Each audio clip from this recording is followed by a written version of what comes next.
सतनाम सत साहिब। तथागत बुद्ध के अनुसार व बौद्ध धर्म के अनुसार बोधिसत्व और बुद्ध में क्या अंतर होता है, इसको गहराई से जानते हैं कि क्या वर्णन किया गया है। किताब है भगवान बुद्ध और उनका धम्म, राइटर हैं बाबा साहेब डॉक्टर भीमराव अंबेडकर, और खंड 1 भाग 4 के 113 पृष्ठ पर है। बोधिसत्व गौतम संबोधि प्राप्ति के बाद बुद्ध बन गए। महाज्ञान प्राप्ति से पूर्व गौतम केवल एक बोधिसत्व थे। बोधि प्राप्ति के बाद वह बुद्ध बने। बोधिसत्व कौन और क्या होता है, इस पर यहाँ पर बाबा साहब ने थोड़ा गहराई से विचार किया है और हमें उसे समझना चाहिए। यहाँ पर उस निराकार से मिलने के लिए भी बाबा साहेब डॉक्टर भीमराव अंबेडकर ने इस पर स्पष्ट लिखा है। देखिए क्या है। तो बोधिसत्व 10 पारमिताओं का पूर्ण करने में रत वह प्राणी है। यानी बोधिसत्व जो एक साधारण मनुष्य होता है, वह बौद्ध धर्म की दीक्षा धारण करता है, तो हम उसे बोधिसत्व कहते हैं। तो जब वह 10 पारमिताओं को पूर्ण कर लेता है, 10 भूमियों को पार कर लेता है, तब तो वह जाकर कहीं बुद्ध बनता है। ऐसे ही सभी धर्मों में, हिंदू धर्म में भी ऐसे ही कहा गया है। इसी के अनुसार समझाने की कोशिश करते हैं। तो जो बुद्ध बनने के लिए प्रयत्नशील रहता है, एक बोधिसत्व कैसे बुद्ध बनता है। बोधिसत्व को लगातार 10 जीवन चरणों अर्थात अवस्थाओं तक यानी पार करना होता है। यही इन अवस्थाओं को ही हिंदू धर्म में 7 या 9 चक्र कह करके संबोधित किया। इस शरीर के अंदर 9 चक्र होते हैं जिन्हें हमें पार करना होता है, एक के बाद एक को पार करना होता है। और जब यहाँ सहस्त्रार पर हम उस अनंत से मिलते हैं, जो बुद्ध भगवान ने जो है 10 भूमियों को पार करना कहा है, अर्थात 10 चक्रों को पार करना कहा। यह सभी धर्मों में चक्रों की संख्या अलग अलग हो सकती है, समझाने का अलग तरीका हो सकता है। देखिए कैसे। मूलाधार चक्र को क्या कहकर संबोधित किया है कि एक बोधिसत्व अपने चित्त के मैल को दूर करके इस बात को स्पष्ट रूप से देखता है कि जो आदमी चाहे पहले परमादि रहा हो, यानी जब हमारी आत्मा रूपी ऊर्जा का निवास स्थान मूलाधार चक्र पर होता है, तो वह व्यक्ति परमादि आलस्य ही होता है, अर्थात वहाँ सभी विकार रहते हैं। वह मदिरापान करता है, वह व्यभिचार भी करता है। तो क्या है, परमादि रहा हो, लेकिन यदि वह परमाद का त्याग कर देता है, अर्थात ध्यान साधना करके इस मूलाधार चक्र से अपनी ऊर्जा को थोड़ा ऊपर उठा लेता है, अर्थात पहले चक्र को छोड़ देता है, मूलाधार चक्र को छोड़ देता है या त्याग कर देता है, तो ये तो पहली भूमि हुई, इसको छोड़ना है। अब दूसरी भूमि है काम वासना से सर्वथा मुक्त हो जाता है। यह दूसरी भूमि से मुक्त होना है। इसको हिंदू धर्म में स्वाधिष्ठान चक्र कहते हैं। अब तीसरी भूमि है प्रभाकारी दीप्ति भूमि प्राप्त करता है, अर्थात मणिपुर चक्र को पार करता है। उच्चतम प्रज्ञा प्राप्त करने की होती है, कुछ त्यागने के लिए तैयार रहता है, अर्थात वहाँ पर जब मणिपुर चक्र से पार होती है ऊर्जा, तो वहाँ पर लोभ आपका खत्म हो जाता है। अब जब हम चौथी उसमें पहुँचते हैं, भूमि को पार करते हैं, अर्चिस्मति प्रभा की बुद्धिमता भूमि को प्राप्त जब एक साधारण बोधिसत्व करता है, तो बोधिसत्व अपना सारा ध्यान अष्टांगिक मार्ग, 4 सम्यक व्यायामों, 4 प्रकार के प्रयत्नों तथा 4 प्रकार के रिद्धि बलों अर्थात आत्म बलों और 5 प्रकार के शीलों पर अपना पूरा ध्यान केंद्रित कर जाता है, जिसको अनाहत चक्र हिंदू धर्म में कहते हैं। अर्थात एक दृढ़ संकल्प ध्यान के लिए करता है, ग्रहण करता है। संकल्पित ध्यान करने के लिए दृढ़ संकल्पित जो है वह हो जाता है। तो अब 5वें चरण में 5वीं जो भूमि है सुदुर्जय, जीतने में दृढ़वत्ता, संकल्पता, तो सापेक्ष तथा निरपेक्ष अर्थात सत्य और असत्य के बीच जो है वह जान लेता है कि क्या सच्चाई और क्या असत्य है।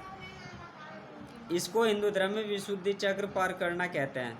आज्ञा चक्र, आज्ञा चक्र के कारण जो है 12 निदानों को हृदयस्थ करके बोधिसत्व पूरी तरह से तैयार हो जाते हैं और यह अभिमुखी नामक विज्ञान उनके मन में सभी अविद्याग्रस्त प्राणियों के लिए असीम करुणा का संचार करता है।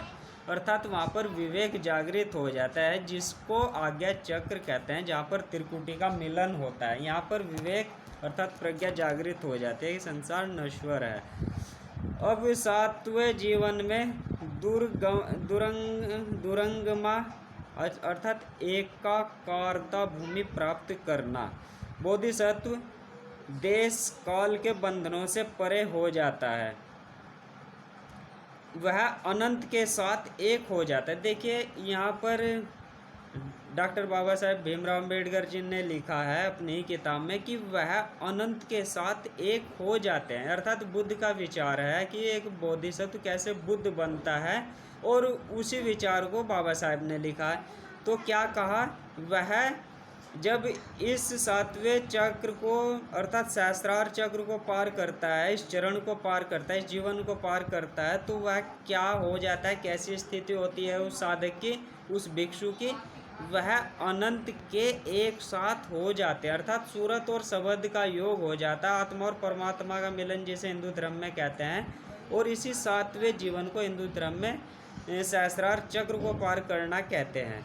तो वह क्या है, वह अनंत के साथ एक हो जाते हैं, अर्थात निराकार के साथ एक हो जाते हैं। अर्थात वहाँ पर गहन समाधि आ जाती है। यहाँ पर भाव तृष्णा अर्थात इच्छा खत्म हो जाती है। अब 8वीं जो भूमि है वह धम्म का जानकार यहाँ पर हो जाता है। यानी क्या धम्म क्या है, धर्म क्या है।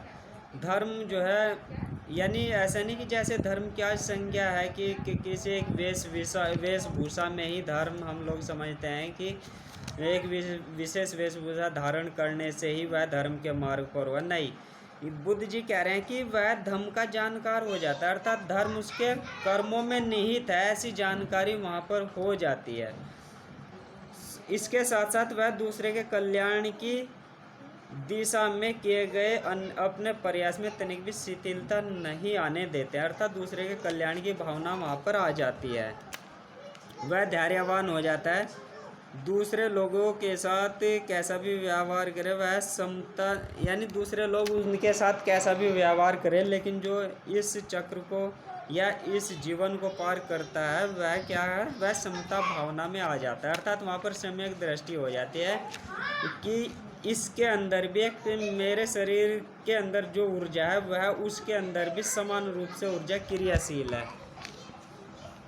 तो जब वह अपने 8वें जीवन को पार कर जाता है जिसमें तो वह अचल हो जाता है, अर्थात स्थिर हो जाता है, वहाँ पर गहन समाधि लग जाती है। और जब वह अपने 9वें चरण को पार करता है तो साधुमति भूमि को प्राप्त हो जाता है, जिसमें वह अंतर ध्यान हो जाने की विद्या भी सीख जाता है या हो जाते हैं। यानी आपने सुना होगा कि कुछ साधु अंतर ध्यान हो गए, अब यहाँ था, अब यहाँ से गायब हो गया, तो इसे क्या कहा, 9वीं स्थिति को, 9वें चरण को, जिसमें वह अंतर ध्यान हो जाते हैं, अर्थात शरीर छोड़ने की, जो जिसको हिंदू धर्म में शरीर परिवर्तन करने की कला कहते हैं, यानी ज्ञान कहते हैं। तो सब दिशाओं की गहराई को वह जान लेता है, अर्थात वह यहाँ भी रहता है सूक्ष्म रूप से और दूसरे देशों में भी ये चला जाता है। आपने सुना भी होगा कि कुछ लोग कहते हैं कि आज तो एक गुरुजी हमारे पास यहाँ भी थे, और कुछ लोग कहते हैं कि वहाँ पर भी थे। तो ऐसी स्थिति वहाँ पर 9वें चरण को पार करके आ जाती है उस साधक की, भिक्षु की। अब जब ऐसा बोधिसत्व अपने 10वें जीवन चरण को अर्थात चक्र को पार करता है, बोधिसत्व धम्मा मेघा बन जाता है, यानी पूर्ण धम्म की जानकारी वहाँ पर आ जाती है।